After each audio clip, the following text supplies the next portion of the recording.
Welcome to the Seano Show. My guest today is Russell Howard. He's an award-winning composer. He's worked with everyone from Jay-Z to Kobe Bryant to Living with the Kardashians. He's an amazing journey, very special person. We're gonna get to it. So I met a guy that I heard speak, and he described alcoholism and addiction like an unsatisfiable, fault-finding, highly opinionated mind that's always in a hurry, with nowhere to go, and can't stand the word no. Inspiration for me is, as soon as you think you have it, it can be fleeting too. It's like it doesn't want to be caught, right? But I like that. I'm grateful for that because it requires that I'm always seeking to find it.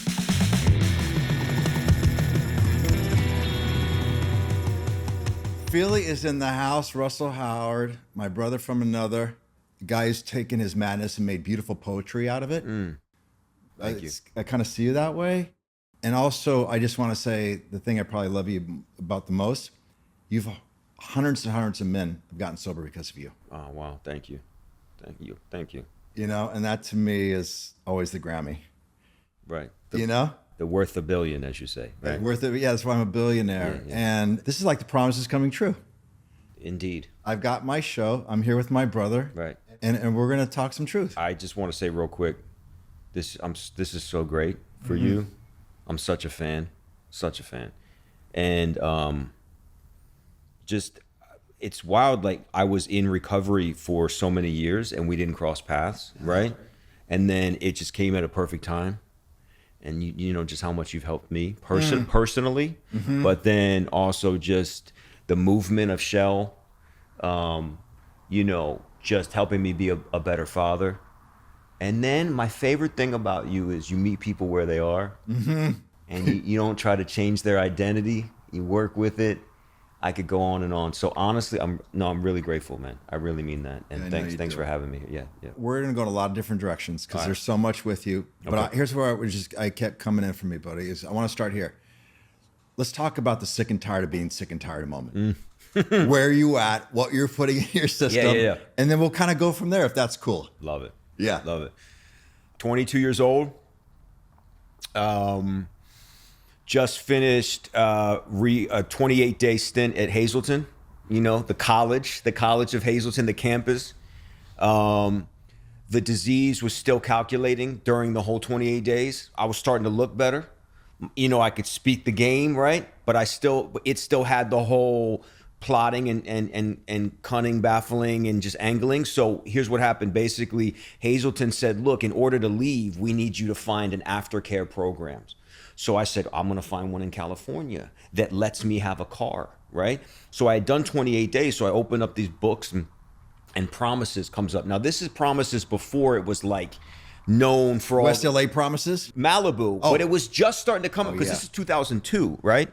So I'm like, I think this place may work, right? Because I can have a car and I'm in Malibu and I can still go do my thing. That was the insanity, that I actually believed that I was going to go to an aftercare rehab, right, and still use. You know what I mean? I was like, yeah, that's going to work. So I go there, and sure enough, I get my car, whatever, and after like a day or two, they run some tests. Okay, he's sober, he's abstinent. And so what happens is I was dating these two girls, okay? And one of them I'm still friends with, and which is beautiful. She's a great mother and everything. Shout out to Ashley. And so I leave, right? I get my pass to go out, and I go to like Reseda, wherever they were living or whatever, and they're using. And the first night I get there, I'm like, nah, I'm sober now, guys. I'm just going to hang with you guys, right? Yeah. So I make it a day, okay? So I go back, and then I go back to Promises. Next day passes. I get my car pass again. Boom, I go back, and I'm like, give me a sip of that. My thing was GHB, crystal meth. And then when I couldn't sleep, it was snorting Xanax. It was whatever I needed to do. The drinking was just like, I just had that there, right? I was a dry goods guy. Well, the GHB was liquid. Anyway, so I'm off to the races, boom. So my thing was I never wanted the party to stop, ever. Never wanted to stop. So I'm like, I got to go back. So now I'm Can I curse here? No? Yeah. Now I'm fucked. Please. Okay. Now I'm fucked up. I'm driving back, right, to Promises, and I don't sleep. So I'm up the whole night. I'm tweaking. I'm literally in a step 2 class, tweaking, looking around like I know they can tell, right, the psychosis and everything. I make it through that class. I get out. I take my pass again. I go back to their place, and I'm off to the races. And I'm like, at nighttime, I say to both the girls, I say, I can't do this. I need you guys to break me out of this place. You're going to help me go. So we drive back to Promises at nighttime, and then we brought one more girl. And so I was in the back house, right? So by this time, I'm just ridiculously out of my mind. So shirt comes off. I'm walking across the yard, right? I'm waking people up. Lights are going on. I'm saying to people like, come on, I got girls. Let's get out of here. They're like, bro, I'm trying to get sober. You know what I mean? Like known actors and stuff right. like in there. And then the girls are like packing up my luggage or whatever. It's so funny. And so we get in the car and I take off. And so we go back to their place after I just made that big scene. All right. They go to sleep. I don't want the party to end. Right on. So now I'm wandering around this random apartment complex in Reseda or whatever. And I run into these, let's call them, I don't know if they were gangbangers or not, but you know what I mean? And so this crazy white boy that I am, I'm, all jacked up on speed and fearless or whatever. And I'm like, let's keep the party going, blah, blah, blah. And the last thing I remember is taking one more cap of the GHB, and I come to with handcuffs on my wrists. And like the good addict that I am, the first words out of my mouth were, no, you got the wrong guy, right? Denial, defiance, all that, immediately. And the cops say, really look down. So I look down and I'm naked, walking around in the streets of Reseda. And I was so strung out that they were like, we're not even gonna take you to jail or whatever. And the next thing I remember is, again, tubes down my mouth, in the ER, waking up to a nurse being like, you're gonna die. What are you on?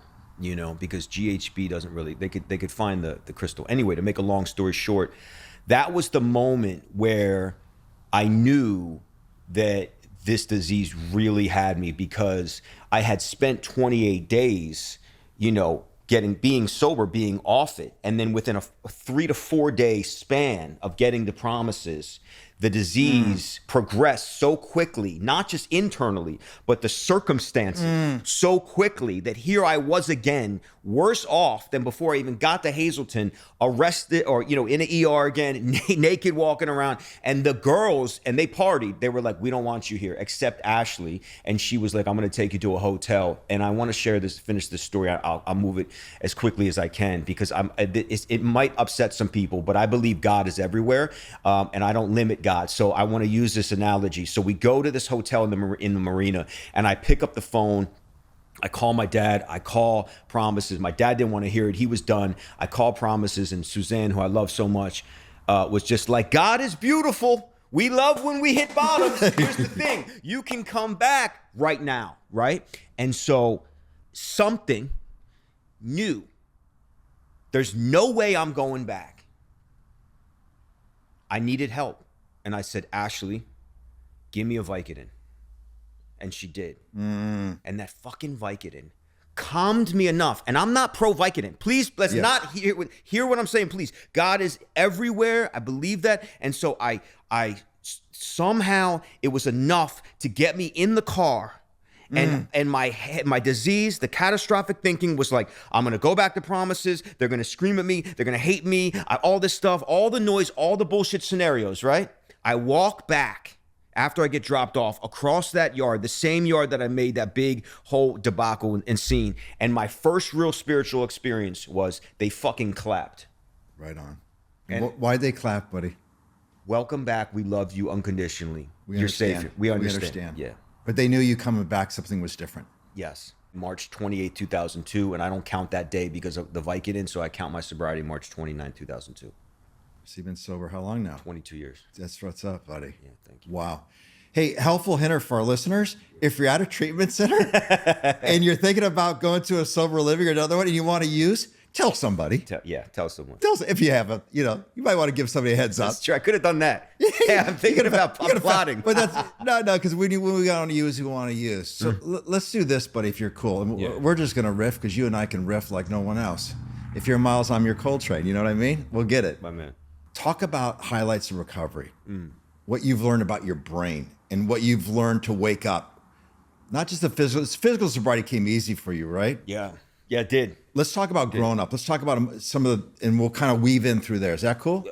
It's beautiful. I was graced by the obsession lifted fast, and so I'm so grateful for that. However, so the first 5-6 years about sobriety for me was about, okay, I'm so pumped that I feel good. I look good. I'm looking better, and it was about, I'm going to be successful, and I'm going to get out there, and I'm going to go to these meetings. And I was really big in the fellowship, and I did the steps, but it was more about like just kind of, finding my way again and having a point to prove as a man. And one of the most profound things happened to me is that I got a lot of stuff on the outside. And so I had drifted away from the program around 9, 10, and you hear this a lot, guys going out around 10, 11, right? And because my whole life had become about money and women, to be honest with you. Sure, be honest. And so what happened was when that stopped working and doing the same thing, quieting the noise, which I didn't even really know I had a noise. I didn't really know how to identify what I call my disease of alcoholism or addiction. I didn't know until it was so loud and rampant that at 11, 12 years sober with a lot of stuff on the outside, I wanted to die. I didn't want to use, but I didn't want to live. Though it felt like the walls were closing in within my brain, and it felt like no matter what thought I had of trying to look forward to something, there would be a responding thought right after that would apathetically just crush that thought and be like, what's the point? I felt very apathetic. I felt very uninspired. I felt very stuck. And I now realize that has probably been always my old friend since a young kid that I used over in the first place, right? But at 11, 12 years sober, I was extremely scared. And by the grace of God, I met a man. I met a guy at men's. I was told to go to men's meetings by Suzanne, the same promised woman. Yes. And so I met a guy that I heard speak, and he described alcoholism and addiction like I hadn't heard, but it worked for me, and I cried. He described it as an unsatisfiable, fault-finding, highly opinionated mind that's always in a hurry with nowhere to go and can't stand the word no, right? Oof. And I went, wait, say that again? What you mean unsatisfiable? And I was tearing up. I said, so you're saying that I have something inside of me that no matter what I get, if I'm untreated, this motherfucker inside of me won't be satisfied? He said, absolutely. And that described this crazy, trapped, claustrophobic feeling I had been fighting for like a year and a half, 2 years, because my whole life, even in sobriety, became about how can I satisfy self, right? Pleasure. I'm sober though, right? Hey, I'm sober though, but my whole fucking life on the outside is, what can Russell get? How can I? And once that stopped working, where do you go, right? This is why, like Emmett Fox, he interviewed thousands of people. Half of them were extremely broke. Half of them were extremely rich. And he said the ones that were broke, at least they had the delusion and hope that once they got the money, they'd be happy. So they were happier, right? So once he was able to put these things to words to me, I dove in, Seano, like I believe a gift of this program. Like if I see an opening, I'm going all in. And so I saw an opening and I dove in. And that began my real emotional recovery. Let me reread the 12 and 12. What is this unmanageability that Bill talks about? Oh, wait, for years, I thought unmanageability meant my life is unmanageable when I drink and use. It gets more unmanageable, but for me to reevaluate and reframe that and go, no. This irritable, restless, and discontented thing, I had this as a kid. I drank over this unmanageability. I used the drugs to treat this unmanageability. Okay, well, what the fuck is this unmanageability? Oh, it's this. Okay, so you mean when I walk through an airport and my head is just assassinating people that I don't even know. I don't like this person reminds me of this. That's not actually Russell. That's a disease inside of me that speaks to me in my own voice and has been since I was a kid, that makes life very hard to live in. That's what I suffer from. That's one of the things. And I went, oh shit. And I became fascinated with this disease around 12, 13 years sober. Started reading all the books, the Emmett Foxes, going through the 12 and 12, the language of love, all this stuff, and Marion Williamson, and I looked at it almost like a UFC fighter that was just obsessively studying his opponent. Okay. And it worked for me. It helped me out a lot. I'm a defense guy. I like to strategize and all this. When I met you, there was a shift where it went, let's not just talk about the disease. Right on. You got that. We know you can. Okay, let's shift now to the good, the gratitude, right? Without you even saying that, I mean, you said it, but so it gave me permission that I needed to go, I can like breathe a little bit. And when I share, you know what I mean? I can get really intense. It gave me permission to also to be like, yo, I'm really grateful for my life. Life is good enough, this and that. I don't have the same brain that assassinates people when I walk to the airport. And even if I do, my response to that doesn't have to be so intense around it. I can chuckle at the disease instead of fighting the disease. And yes, you following what I'm saying? I'm with you, brother. And so I know I'm going on and on and on. Go, it's important. But I'm sorry for talking, just going on, but it's a great question. Don't apologize, please. It's beautiful. And that's where I've been lately, you know, and with this is that there's been a lightening up within me that has happened. And I don't know if it's just time and age and grace or whatever, but I don't have the same criticism on if I feel like I'm in the disease as I used to have. It's just, I think it's actually becoming a father that helped as well. That kind of love. Softened your heart a little. Yes. Yeah. Okay. Well, we should just go with that then. Let's talk about that beautiful boy of yours and ending the generational trauma. Thank you. That's something you've really helped with. I think the greatest thing for me about being a dad is that, well, first of all, the unconditional, the love that I never really knew that I was capable of having, but I'm proud. I didn't know. My friends, I was the first of my close friends to have a son, right? My closest friends, well, except for Matt. And the bet was out. Am I going to be like this strict, hardcore guy, or am I going to be like this laid back guy? It was going to be one or the other. And I'm definitely not the strict, hardcore guy, okay? I'm also not like, I also still have some principles where I will discipline my son, you know what I'm saying? But like, my love for him and the gentleness that happened and came about also did something in me where it started to heal. I don't know how to explain it, but things in me where I just move a little more gentle. But you know what else it is? You're just not fighting as much. You're not fighting as much. You're letting people win more. Huge. You're letting people win, and it's important. Let's talk about that, letting people win. What does that mean? Translate that in Russell's life. You have a gift, man, of like, you see things in people that they don't quite see yet in themselves. And I think that's why you're so good at what you do. I like to think that I have that as well, not to your level. And I appreciate that. I'm so grateful that I have men in my life that I can come to. And but when you said that, it's powerful because I just was having this conversation with Adam, my business partner, right? And like, you know, we've been doing some press on some of our stuff, some music and stuff. And all of my texts are like, you lead the way. This is your time to shine. Yeah. You know what I mean? Like, I don't need to be, I don't need to be the center. I've won enough awards. I mean this in a humble way. Like, I don't have shit to prove like that. I still want to hustle. I still want to build. But that craving for like compensating, I gotta be seen, all that bullshit. No way. Like, and it's been such a fucking weight off my shoulders and a blessing to just, let my business partners lead the way, authentically, like really grateful when my brother gets to shine, right? And then B, one of the things you and I worked on, and I needed to work on,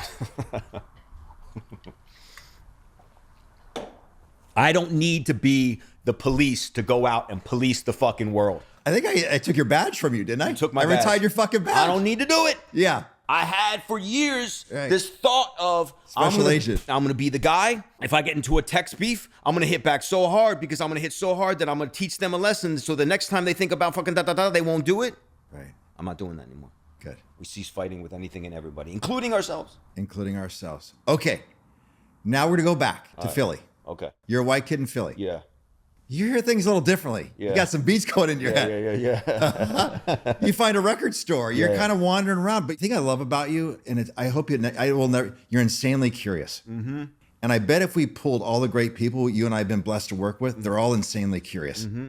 Mm-hmm. And you started, let's just start our journey and walk our way up to Signature and what you're doing now. Is that cool? Oh, that's great. Yeah, I love that. Youngest of 3 brothers, right? Couldn't find my thing. Didn't matter how good of an athlete I was, John was better, my middle one. Didn't matter how smart I was in school, George was better, right? I'm listening to fucking New Kids on the Block. I'm 11 years old, or 12. My oldest brother, very good brother, always had me listening to The Cure at 4, right? Was like, I love you, but we ain't gonna have you listening to this. Shout out to New Kids. It's all love. Takes me to Sam Goody, which was like a Tower Records. Yeah. We go in there, he gets Public Enemy. Oof. He goes, listen to Welcome to the Terrordome and Burn Hollywood Burn, and let's talk about it. I'm 11, bro, or 12. I'm a kid in the suburbs. I don't really necessarily relate to the lyrics, but I related to the passion, and I related to the energy, and I related to that feeling, whatever that thing is, that I got shit to say, and that fight the power, whatever that is, that I popped out that way.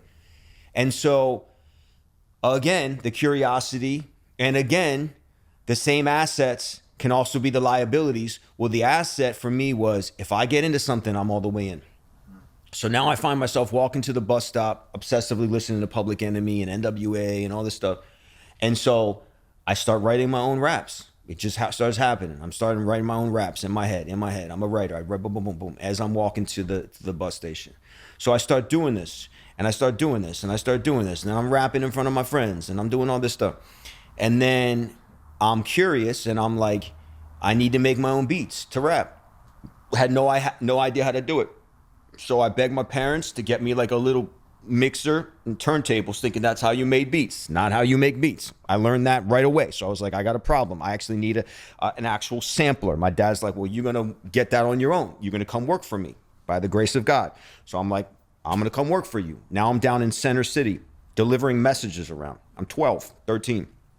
I'm curious, and I had that young naivety. So it's my dad. He's not going to fire me, so I'm sneaking off, right? I'm sneaking off into this place called Funko Mart and Sound of Market, places I probably shouldn't have gone. And I'm the only white boy there, but I'm passionate and I'm authentically interested, and they see that. And so they take me in, and they go, this is the kind of sampler you need. Try sampling these records. These are dope break beats, this and that. Now I'm there all the time, right? I'm ditching school. I'm taking the train by myself, headphones on, writing raps, down there.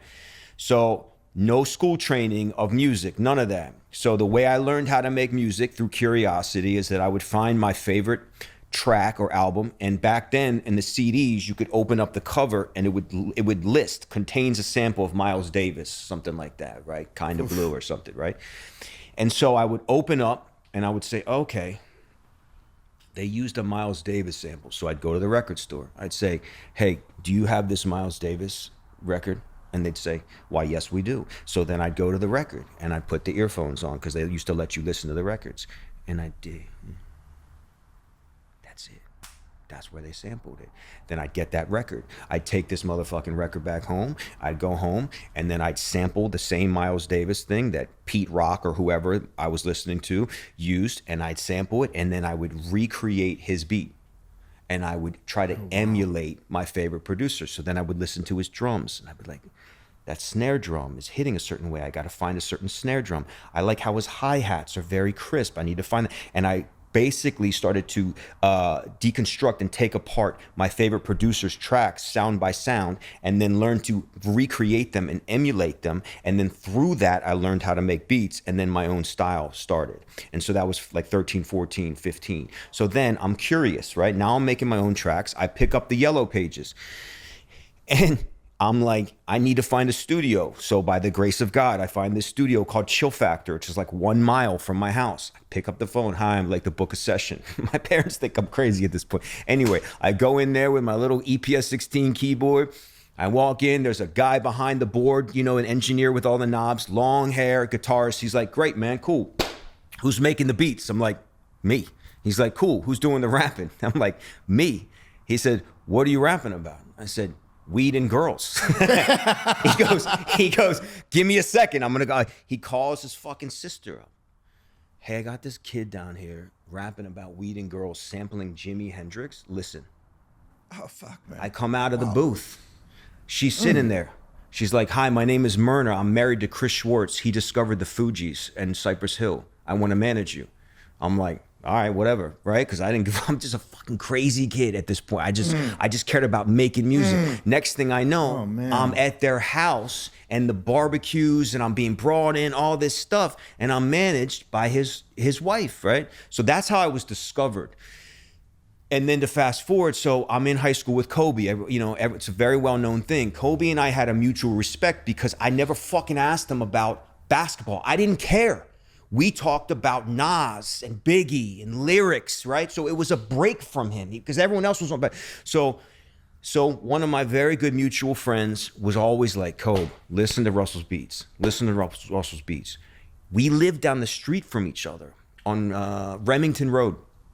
And so senior year, finally, it happens. Because there was a little pride thing between Kobe and I. I was a popular white kid, right? I had that thing, right? Don't get it twisted. So I wasn't going to like suck up to him, right? And he was Kobe. So finally, once that BS was put aside, he comes over to my bedroom, senior year, and I start cooking up some beats, blah, blah, blah, I was rapping.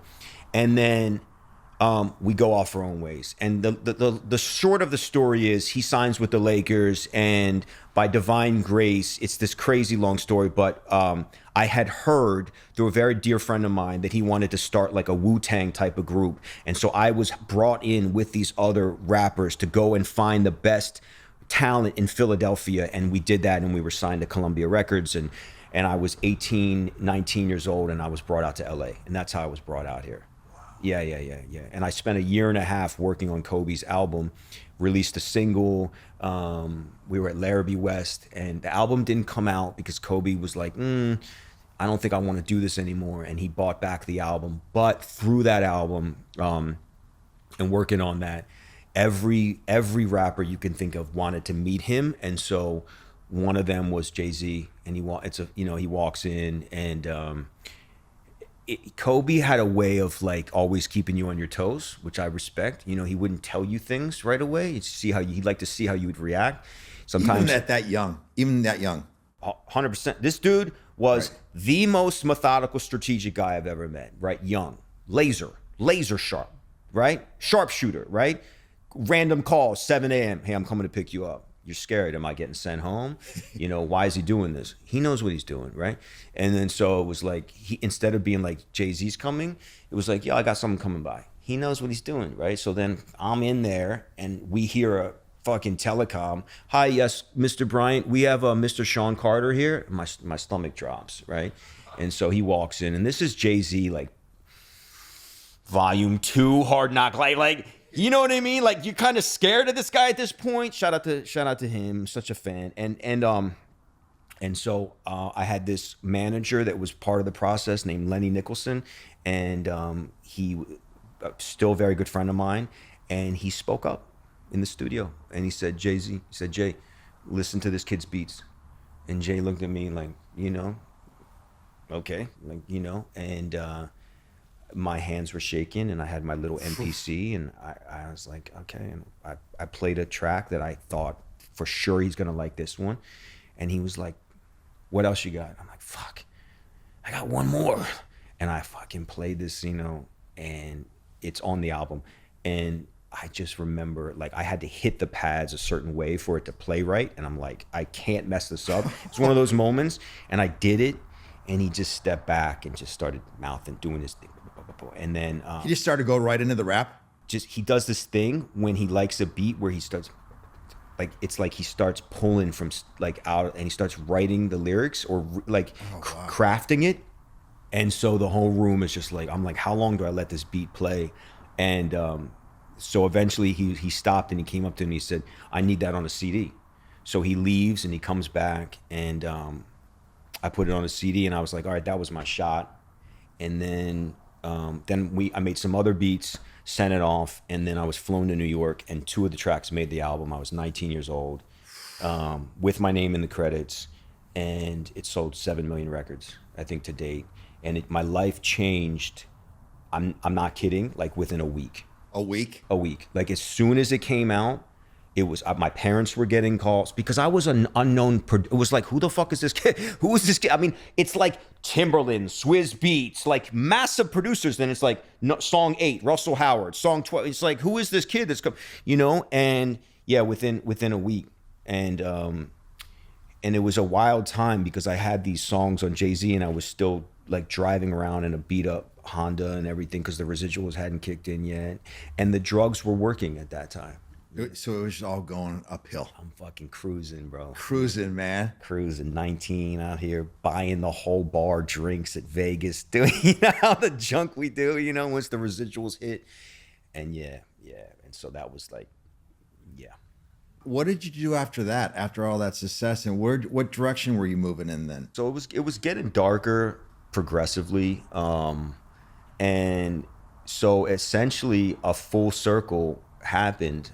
That lady Myrna, who discovered me, and her husband Chris ran into my parents in Philly and go, we always knew Russell was going to be doing things. We saw the Jay-Z credits, we heard.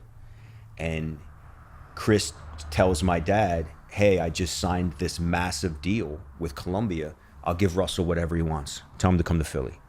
So my dad calls me up and he's like, are you happy in California? I'm like, I don't know. Like the Kobe thing's pretty much done. I just feel like I'm just kind of out here. And he's like, well, Chris will give you whatever you want. And I was hesitant to go back to Philly.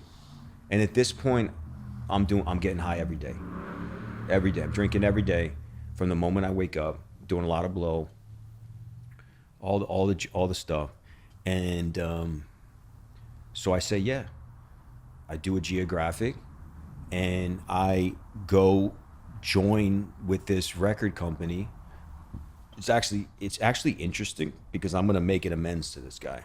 I need to make an amends to Chris. And I go there, and they treat me like the prodigal son, whatever, and just open the doors, man, and just like whatever I wanted. And I got strung out on oxys, and I had the imposter syndrome. Now that I look back, I was a 20-year-old kid. I had two songs on the biggest album out, and I didn't feel like I really had the talent yet. I felt like it was kind of luck. I felt like it was divinely orchestrated, but I felt like it was also kind of lucky. And I felt like, am I good enough to keep up with all these demands? Because now they're looking at me as a top A producer, so I'm having to make music for all the artists on his label all the time. And I'm like up all night, and you know what I mean? And it just wasn't good, man. It wasn't good. And I did my best, but essentially, I definitely dropped. You weren't qualified for the job. No. Bottom line, right? No. I dropped that ball. Right. Yeah. Yeah, I was actually detoxing at the Grammys. I got nominated for a Grammy. It lost. At Jay-Z's album lost to Eminem that year, but I was literally at when I was the crypto whatever and I was detoxing. Wow. Yeah.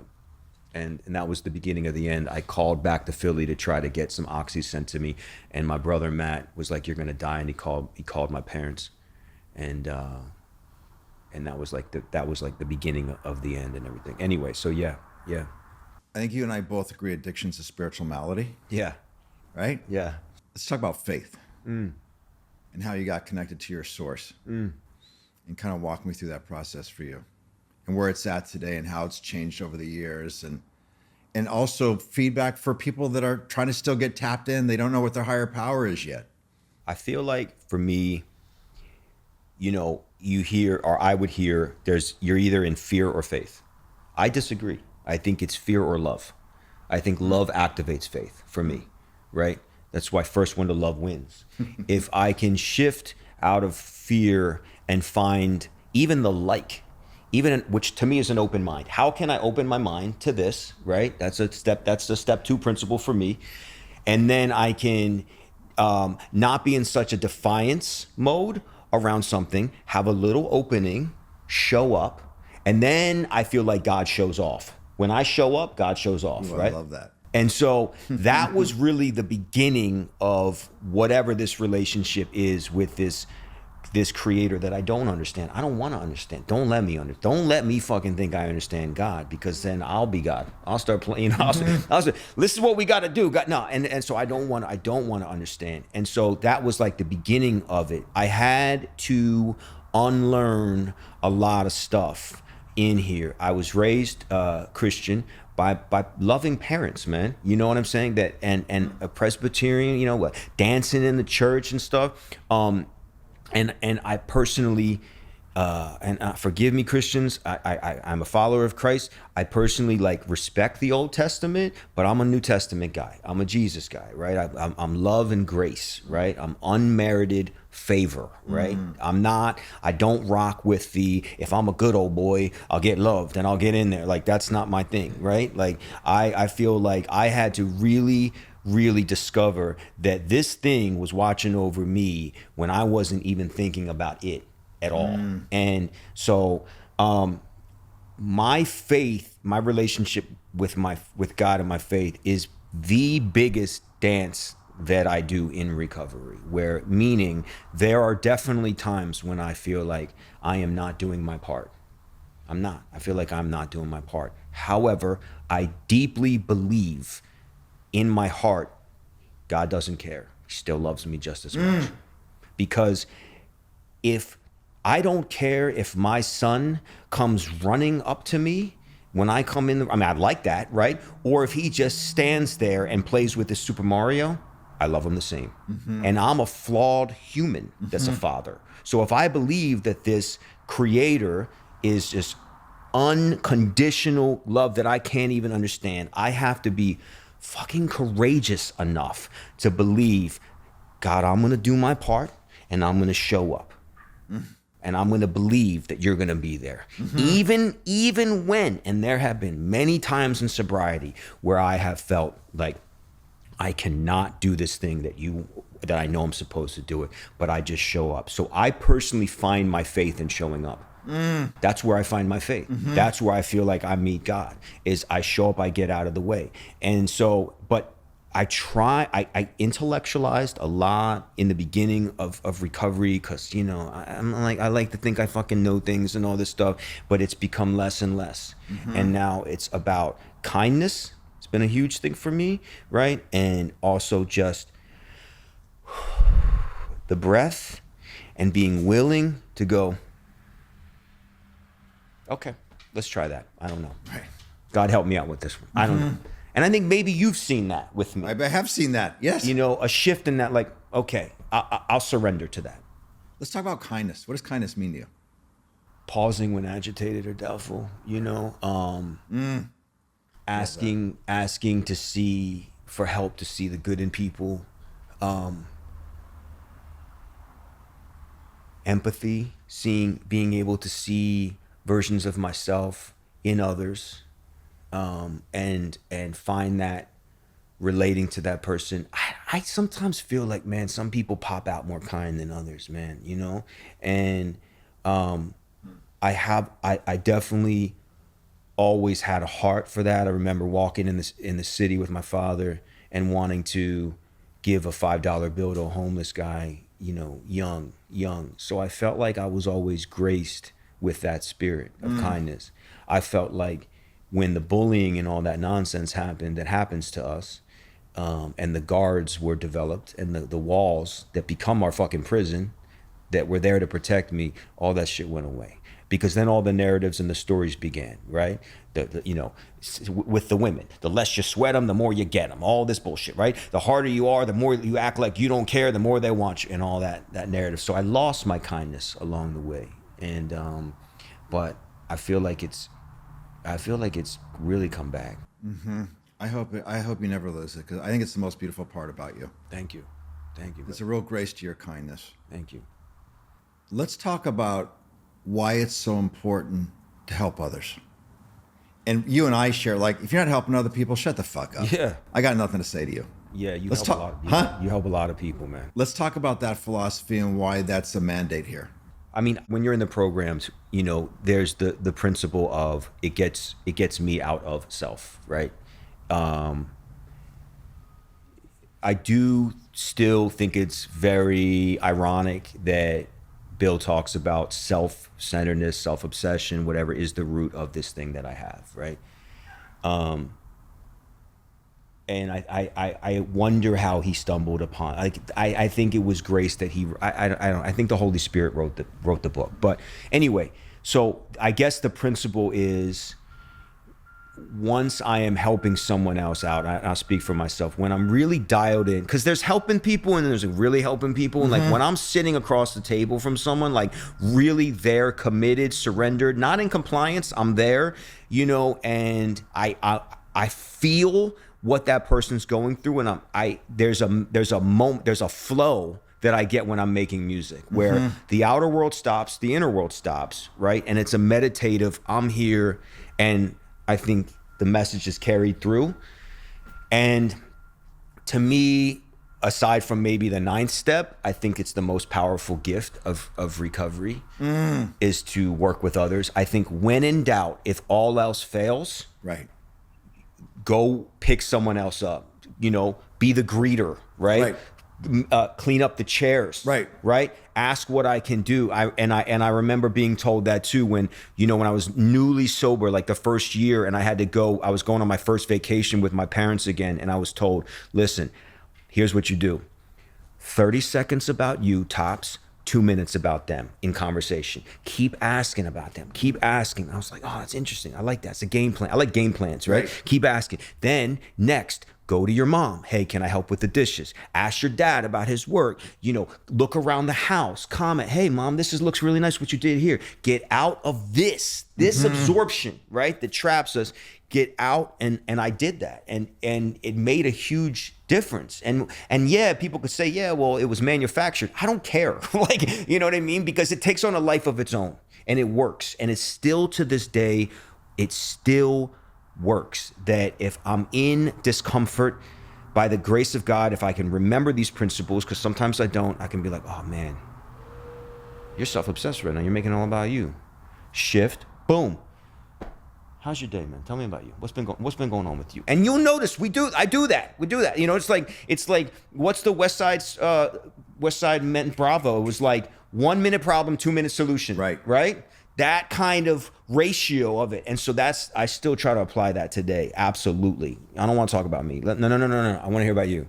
And then you get 2 addicts that no, I want to hear about you. And then that thing clicks, where you see them get a job, when you see them go through adversity, when you see them leave prison, when you see them go back to the family and saying, would you guys please give me a chance? It's priceless, man. It's fucking priceless. My brother Jose, Jose. Yeah, where does Jose hit you? So beautiful. I don't hold back tears these days, man. I've sponsored dozens of guys, and that's not like a flex. I'm grateful actually that they asked me, but and my brother Adam is such a gatherer. He has such a knack for being like, yo, I think you would, and he's always so kind about like building me up. So Adam met Jose at this meditation meeting, and Jose was struggling with the disease, and he was give a little background on Jose. He was at the Salvation Army, and he's grew up in a gang-banging family that he would openly talk about, and followed that path, and ended up in prison. Had a divine moment in prison where God did for him what he couldn't do, right? And got out of prison and was at the Salvation Army. I think he had, a full family and everything, And so I'll never forget Adam's like, you got to meet this guy, Jose. I'm like, all right. At this point, I'm on fire, bro. Like I was like having the meetings at my place, you know what I mean? And I'm like diving in. I'm at every men's meeting and all this. And Jose shows up to my place and he's all nervous. he's a big dude. Brother. He's got tattoos everywhere. And he comes in, yo, Russ, bro, you Russ? I said, yeah. And you know, look, I mean this humbly, but my condo, it was nice. It was like, it was decked out and everything. And he's like, there's all these people there, and he just starts doing what the addicts do, the disease. I don't know if I belong here, bro. I don't know if I fit in. Blah blah. Me. I said, yo, come here. You're really fucking self-absorbed right now. He said, what? No, he's a big dude, right? He's a big dude. Right? But truth doesn't need explanation, right? Amen. So it's like, when I said it, it hit him. Not in a like, I'm checking you, but in a like, I love checking, like I love you type of check. Like, and he was like, you're right. I'm making this all about me. I'm like, they don't care, bro. They're thinking about themselves. Back to the principle that I was just talking about. Ask them about them. Mm-hmm. Don't make it about you. And that was like this, we had this, it was like, he went from, who's this, white boy in this thing telling me about this, to like, this is my brother. Bang. Boom. Boom. He thinks like me. Boom. And then it was like, all right. And then I'm going to the Salvation Army and we're walking around, what is it, 14th and Pico or whatever it is, right? And we're just walking. And I just kept drilling in him, no, that's not your voice. That's the disease voices. And finally, we're sitting in a coffee shop, and I said, Jose, you have a hater in your head. He went, yo, I got a hater in my head. I've had a hater in my head my whole life. That's it. He goes, fuck that hater. I'm gonna start watching this hater. And it was like, it was a light bulb moment. It was a light bulb moment. That was his step one, right? And then he was like, okay. And then we dove into the book, the meditation, blah, blah, blah. And now bro, listen, now he's like Father G's like right-hand man, killing at Homeboy Industries, has a full-blown 5-bedroom house out deep in the valley. Like every time I see him on Instagram, he's giving speeches with fucking Buddhist monks and all this stuff. He's my brother, But I can still call him anytime. And if I need to be like, yo, you're out of pocket. I haven't seen you in a meeting in a while. Right. He goes right to, what? There's no defiance. There's no bullshit. And so, yeah, I love Jose, man. Big love for Jose. And Jose needs to get Father Boyle down here. We're working on it. Oh, for sure. Yeah. It's on that. We're just trying to get it worked out with his schedule. Yeah. Yeah, but signature tracks. Yeah. How did it start? How long ago did it start? And walk everybody what you do with that. So March 29, 2002, I get sober. I do some movies for a couple years. I was afraid to do music, but, my mom always says, your heart will end up where your feet are, right? So,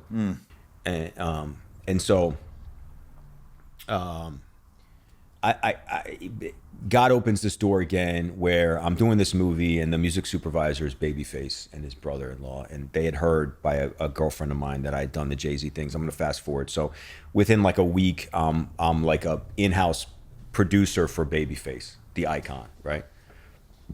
And they treated me like family. It was a great experience. I built a catalog over there. I learned how to like create music for other things than just artists. So I learned how to make music for TV and films and all that stuff. At this point, I still wanted to be like a rapper and like, a famous producer. I still wanted all that stuff. God knew better. And always does. And so I'm living with David, my longest best friend. Known him since we were 8.5, 9 years old. And we're living together in this little condo in West LA. And he comes home one day and he's like, I quit my bartending job and I'm going to start from scratch. And I'm going to, because I know if I don't quit, I never will. And I'm going to start as a PA on the UFC reality TV show or something like that, right? Wow. And I'm like, and that's one of the things I love about Dave, We're very similar, but our delivery is very different, right? And so I'm like, all right, brother, I support that. I got you, And Dave's a very likable guy, very integrity-driven guy, trustworthy guy. And so he starts moving his way up. And he's also curious. So during lunch breaks, he's going to the directors, hey, can you show me how to work this camera? Can you do this? I don't need to eat lunch. Can I learn this? right? And so he's working his way up, and he's got a lot of ideas. And so he's fucking pitching me this idea. He's like, dude, he comes home and he goes, yo, I was in the edit bays and I'm asking him about who's doing this music, and the music is not good. But I asked around my friend, and my homie told me one of the guys doing the music for Biggest Loser or whatever has a plane. I'm like, what you mean he has a plane? What you mean, like a plane? Like, he's like, I think he has a plane. I'm like, all right, we'll find out more about that, you know? And so he's like, I want to start a company, and they're my homies, so I'll just be like, yo, use our music. Your music is good. The music sucks. And I'm like, I don't know, bro. Defiance, right? And I'm like, I don't know, man. I'll tell you what. Take my catalog. At this point, I had parted ways with the Babyface. They let me walk with my catalog. Thank you so much. And so I had like 3,000 beats, right? I'm like, take my damn catalog. You and Adam get together. You guys like formulate it. And if it works, cool. I don't want to be involved. So fucking 3 weeks later, we get a call from one of our homies, and we had all these friends from Philly that were producers and executive producers and all this stuff that Dave's like making friends with and blah, blah, blah, in these shows. So we get a call 2-3 weeks later by this guy, Matt Duclo, who I love to death. And he's like, we just fired our composer. We're bringing you guys on. Are you ready? So we say yes, which I believe in. Leap, then you look. Amen. Period. Boom. Right? So we're like, yep. Were we ready? No. Right? But it was like, all right. So then it caught my attention, and they paid us upfront money. Now I'm coming from the record industry, right? The abused child record industry, where I didn't trust anyone. I don't mean that. It's like, forgive me if I say I didn't mean like I was actually abused, but like I was never paid on time. like I was like trying to like track down record labels, right? It was a weird system. So I come in with this jaded mentality to a whole different energy where they're like, hi, you're going to start working on this date. And we did. Hi, here's your upfront money. And the check clears, right? It didn't bounce or anything like that. And I'm still not trusting any of this, but it caught my attention. And I'm 29, 30 years old at this point. And I had a light bulb moment. So I'm like, first of all, you guys got to let me into this company, right? I know I said no. And Dave, and I always love him for this. He was like, of course, bro. Come on. We're not doing this without you, right? Adam was a little reluctant, right? But I love him to death, and I don't blame him. Give background on Adam real quick, because people aren't going to know who Adam is. Yeah, Adam's my other best friend. I've known since we were 10 years old. We have a lot of similarities. We're very creative. We butt heads sometimes. We've learned really beautifully to dance and vibe together now. But we're very strong-minded in a lot of ways, and we had to learn how to coexist with each other lovingly, right? And we really have, and I'm super grateful. I'm really proud of what he's doing too, and so he's also my business partner as well, and best friend. So anyway, so to make a long story short, I'm 29, 30 years old, and we do our first show, and I had to learn how to be a composer. I had no idea. I just was a kid making beats. And so I studied. So I had a friend of mine, Dave and Adams, give me a CD of like the most 80 to 100 used tracks on TV, reality from all these different composers. So I said, fuck this shit. So I just would drive around and listen to that. Work out, listen to it, and I would study again. This is the divine orchestration. If you think about how I learned how to make beats as it's insane, right? So God opens up this door. I'm like, come on, I can do this, and I mean this humbly. But I gotta say it honestly. All right, I came in like a force, bro. Before Signature, like. There is this guy, David Vanderpump. He's very talented. He did all the music for like Survivor. But if you think of reality TV, it was just like that big orchestral or like circusy, cheesy music. I said, nah. I came in dropping beats. Like, we're bringing energy in this. Not because I knew that was the move. It's because I didn't know how else to do anything else. So I just authentically showed up. Then I took elements from the stuff that I was studying from the other composers, and I infused them. Like a good addict, I'm a chemist. I fucking infused them. And so it developed a sound. It was like this modern hip hop beat driven music, but then like these plucky pizzicatos that you hear all over TV, the comedy, quirky stuff, Kardashians can't find their underwear, all the boom, doom, doom, with beats, right? And I'm just knocking them out. I'm not, quantity breeds quality. So I'm just like doing 6, 7 a day, boom, because I had a lightning bulb moment. And so I'm locking my door, I'm going to meetings, I'm making music, and boom, boom, boom, boom, boom. They start getting placed, boom, boom, boom. Then the networks are like, what is this? This is fresh. What is this? And it just, one show after another show after another show after another show. And then what happened was when we got a call, we had done some music for The Hills, and we got a call from this guy, Bill Langworthy, who was doing this show called Vanderpump Rules. And it was a pilot. And he's like, I want you guys to do the music. And he came over to my studio, and we sat in my studio, and he's like, I want it to sound like, I can't mention the show, I want it to sound like this, but younger. I was like, say no more. Boom. Start cooking up the beats. And so we did the music for the pilot episode. The show took off. It's still going. And then that really opened the door for us, because like an article came out in the New York Times, the actual New York Times, where it said the sound of reality TV everywhere, the sound of Bravo. And it was myself, Dave, and Adam the New York Times, 2019. And it was a life-changing moment. Yeah. And so now we've done over, thousands of series. I've won 27 ASCAP awards. We have a team of 40 plus composers, whole admin team. We have a, strategic partnership deal with Concord Music, and it's what God has done for this company has been nothing short of amazing, man. It's turned into a full-blown machine. So, and I'll wrap this up. Now I'm at this beautiful place where I really, really have switched gears. I still make music, but now I'm at this place. I want to see my younger guys come up and succeed. So I'm going into more of like a mentoring, coaching. Oh wow. Yeah. Where I have all these different text threads with different composers, and they send me their tracks, and I'm like, speed the tempo up, change this.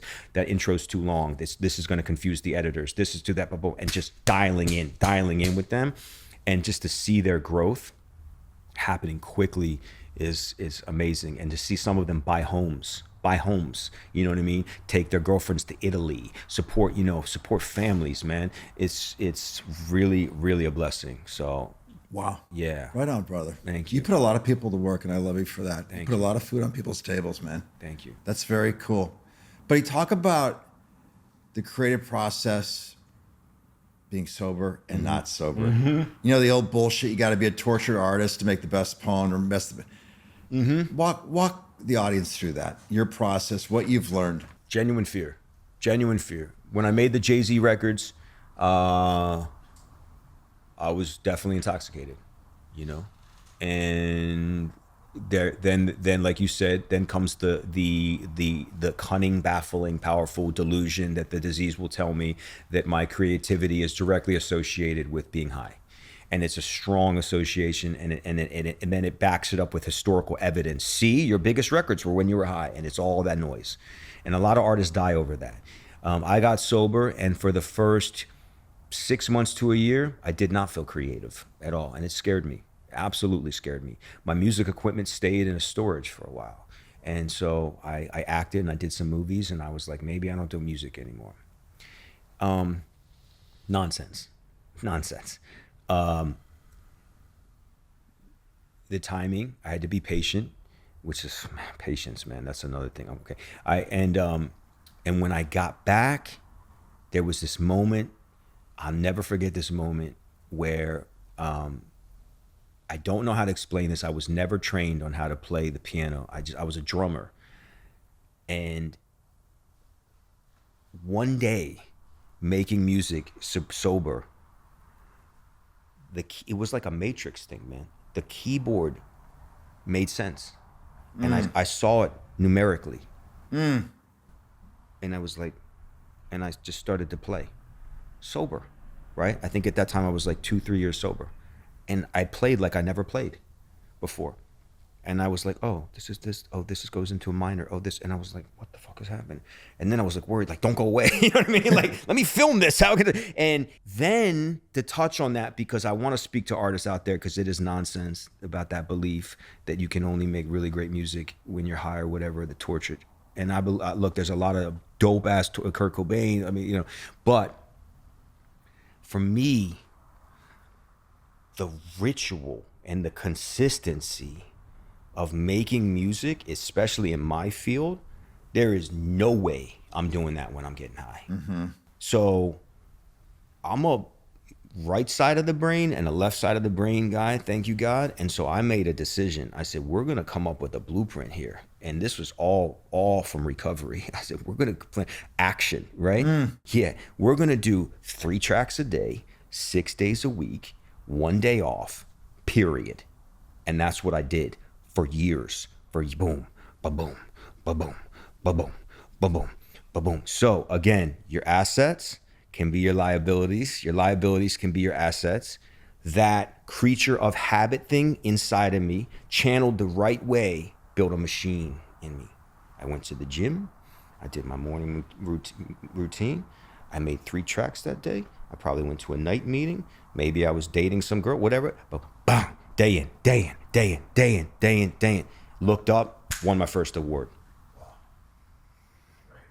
You know, and I will say, and I talk about this a lot, is that inspiration, Jay-Z talks about that in a movie that he did, Fade to Black. He says, when you're not inspired, you got to go find it. And it's a beautiful scene where he goes and he flies to Miami to meet Timberland.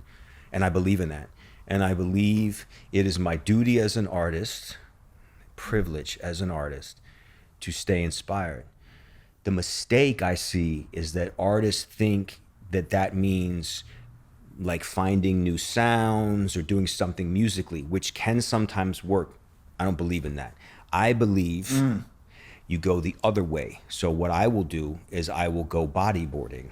I will go do some running along the beach. I will take drives. I will do something differently, right, to open up that energy inside of me that's directly correlated with creativity. So it's something, I'll go bowling with my son. I'll fly and take a trip somewhere and alone. I'll travel alone and I'll walk around the streets and I'll hear, I'm gonna rip that. I like that. What is that, right? That's that showing up. And so inspiration for me is the most precious. It's as soon as you think you have it, it can be fleeting too. So it's beautiful. It's dope. It's like it doesn't want to be caught, right? But I like that. I'm grateful for that because it requires that I'm always seeking to find it. And there are a lot of times when I don't feel inspired. Right now is one of them musically. But it's okay. I don't trip because I know I got tools around it, right? And I just get back into that seeking, and then it comes back, and then it's about riding that wave. And then it's about not being too attached to that wave. Because if I get too attached to that, it's bro, I can go there, right? You know what I mean? But creativity is a trip. It's so much about like, okay, I just appreciate this wave. I'm gonna ride this wave, and when this wave ends, it's gonna end. And I'm gonna trust that. And then I'm gonna hop on another wave, and it's gonna do what it's gonna do. And that's how I have treated my creative process. I try to show up to the studio with no objective, none. You know, I don't want to go in there thinking I'm going to try to find some hit. That's nonsense. I want to go in there just to show up. I don't know how it's going to be. I didn't ask you today for the questions. Even if you would have been like, do you want me to send the questions? I would have said, fuck no. Right on. You know? Anyway, thanks for letting me rant. Yeah, no, buddy. Let me ask you this. Your son says to you, Dad, I got to do a project at school and I got to bring in your favorite Beaton song. What song do you give him to bring? Oof. I'm gonna be that guy, and I'm gonna be like, all right, we're doing one together. That's right, Zay. We're gonna do one together. We're gonna make a beat together. Wow. Which I've done one with him already, and so I mean, I have some tracks that I think I'm like really proud of musically. I have one that I did where I was like rapping about him too, because I was gonna do an album for a while. I chose not to, but I think that that's what I would do. I'd say, all right, deal. And this comes from my own father. It's like, there's no free lunch. Dad, I need this. Fair enough.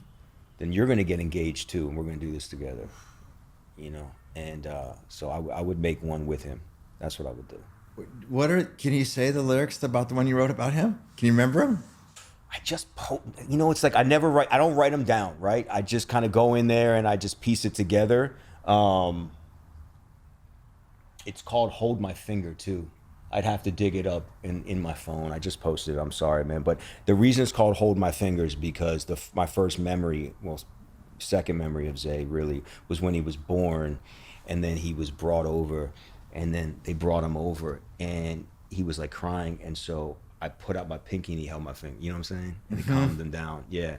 So the song was called Hold My Finger and stuff like that. But and the beat's sick and everything. Was talking about like I had this moment where I was scared when Nancy was pregnant. I was really scared, and I would meditate, and I heard this. It's hard to say I heard it because I don't think it does it justice when the spirit speaks or whatever it does, mic drops or whatever. And it just said, "Put your family first. I'll take care of the rest." And but it was deeper than words. You know what I'm saying? And I think that's how I started off the lyrics. It was something like, I heard God tell me, put your family first and I'll take care of the rest. So I listened. And since then, my personal life and success has been blessed or some stuff. It was like that, right? And then I moved into talking about Zay, the privilege of being a father and all that stuff. But yeah. And I was going to do a whole album, like mature album and all that type of stuff. And my dad and I had a talk and we decided not to. I want to stay low key. Yeah, I hear you, brother. Yeah. People see you drive around in your Rolls Royce. Yeah. That beautiful car that you busted your ass for. Thank you. And people form opinions. People think, oh, Russ has got it easy. Yeah. But what people don't understand is how many fucking no's you got. How many doors you got slammed in your face. How many said, no, we're not doing this. But you kept going. Because one of the things that you and I believe in, we're in the show-up business. We're not in the result business. That's right. And if there's anything I want to really talk to people is, do something. That's right. If it's for 10 minutes, do something. That's right. Just start. Yeah. Let's just talk. Let's just go on that. Yeah, man. You're right. And my dad shares the same sentiment, but he also feels what you feel too, because he saw the whole thing since I was, and my mom. Mom, I love you. And you know, there was definitely a overcompensating moment that I was living in, like 2022-ish. And I actually do love those cars, but there was also definitely like a loudness to me. And I'm grateful that has definitely ran its course now, or as much, it's changed drastically. That being said, I think the drive to buy the Ferraris and the Rollses is because I worried obsessively for years. I would call my dad, managers, whatever, after I blew the Jay-Z, after I had the Jay-Z songs. You gotta understand, like, he was the biggest rap artist, period, at that time. And to have 2 songs on a Jay-Z album and then disappear after, it's not really heard of, right? And so the drugs, and I take full responsibility in it, but my biggest fear was lightning won't strike twice. And so then it became, bro, auditions and auditions and auditions. Dude, bro, I lost like 5 screen tests when I was really acting, and I'm not an actor, I fell into it, but like real life-changing things in front of my hands, you know, like She's the Man with me and Channing, with Amanda Bryant, boom, give it to Channing. I'm talking about like the final person, like this other show that I was supposed to do, you know, this ABC series with that's like, you know, and the thing is what they do is they make you sign the contract before they tell you who's gonna get it. So as a kid, I'm 26, and you know, you're like, yo, I'm gonna get paid $100,000 a fucking episode, it's gonna change my life. And that fell through. And then the Friday Nights Light thing fell through that I was supposed to be, like, so many things, like, and this is just the acting, right? That I did for like 4 years. Just, I had, boom, boom, gone, you know, or a McDonald's campaign. I remember doing the music for that. You're going to get it. You're going to get it. You're going to get it. People are telling me, Babyface something. You're going to get it. You're going to get it. Oh, sorry. Last minute. They went in a different direction. Time after time. Record deals with Atlantic.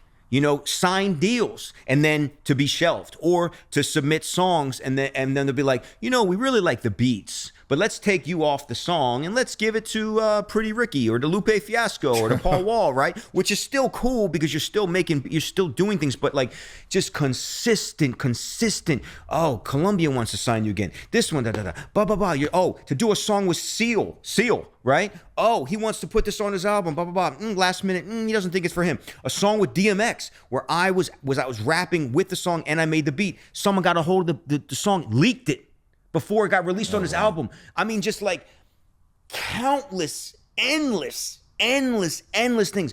Records, publishing deals, song deals, falling through, this and that. So by the time Signature happened and really started to take off and I started to feel that success, you're damn right.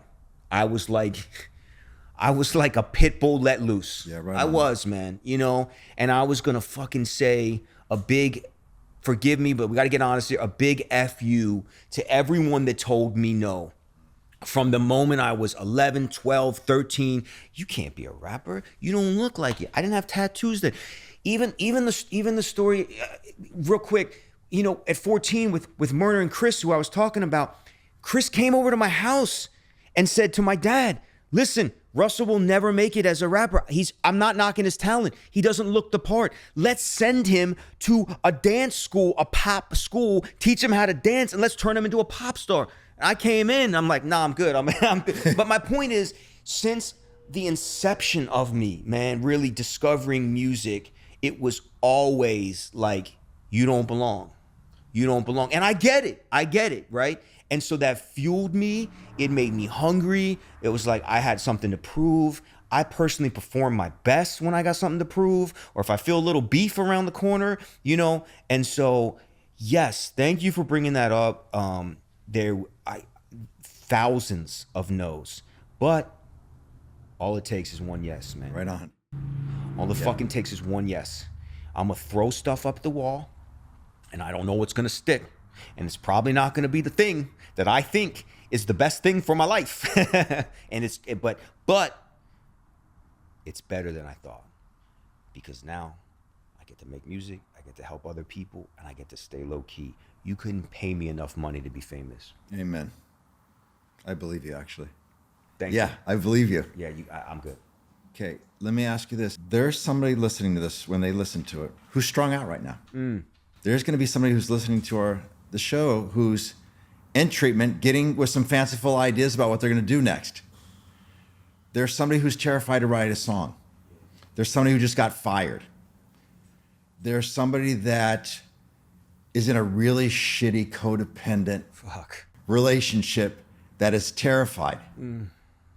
What do you want to say to them? I've been there. I know you. I don't know you, but I know you. I've been there. And inches and seconds, small steps, make the bed. Can you just make the bed this morning? Can you just pray for the willingness to, after you make your bed, to hop on your knees? Can you lift the phone? The healing starts not necessarily when the other person talks to you on the phone, but when you pick up the phone. Can there be enough willingness, please, or pain? Can there be enough pain? God, can you give them enough pain? Not to just destroy them, but enough that it creates a willingness to pick up that phone and to call someone. And please, let that person on the other end of the phone be the right person. Can there be a meeting nearby? And please, when that meeting is there, let it be warm inside. Let there be a seat. Let there be someone next to him that smiles at that person and puts his hand out and says, welcome, because you are welcome here.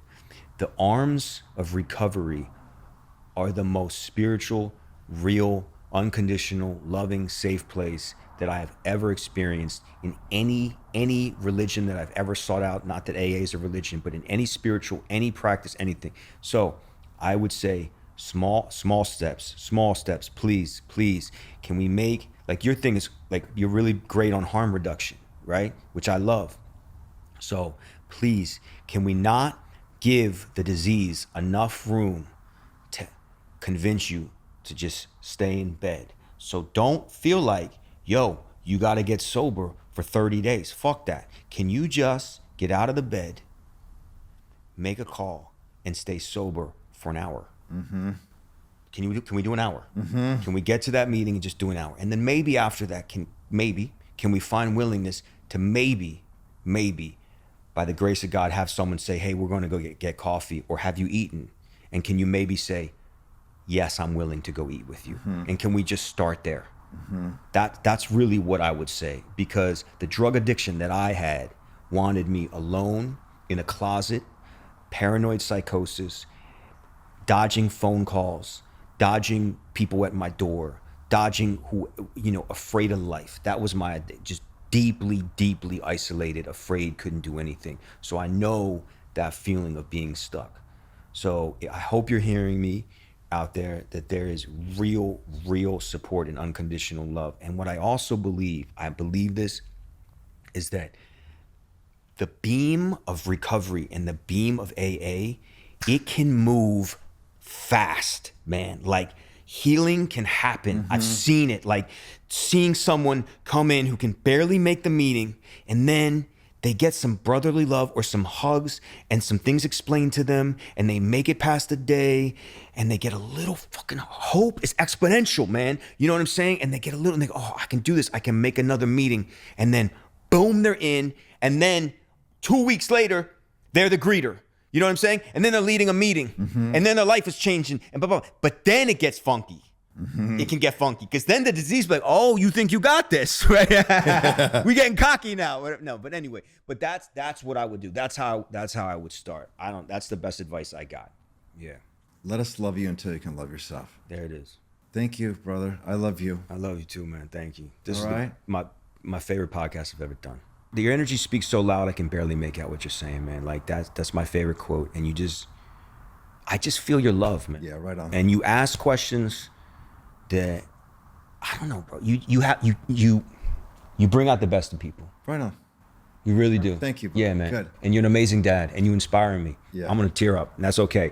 You're an amazing father, and you're a mentor of mine, and you're a leader, and you're someone I look to and I deeply respect, and I just fuck with you, man. I love what you're doing and the people that you help, and you live a big life, man. And that was a big thing. You don't let anyone dim your light. That's right. And you're out there and you live out loud, man. And it's authentically you, and I pray grace and love over you, my man. Godspeed. Thank you, brother. Absolutely. Yeah.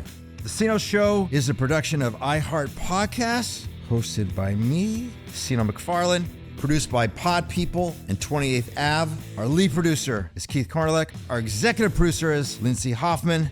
Marketing lead is Ashley Weaver. Thank you so much for listening. We'll see you next week.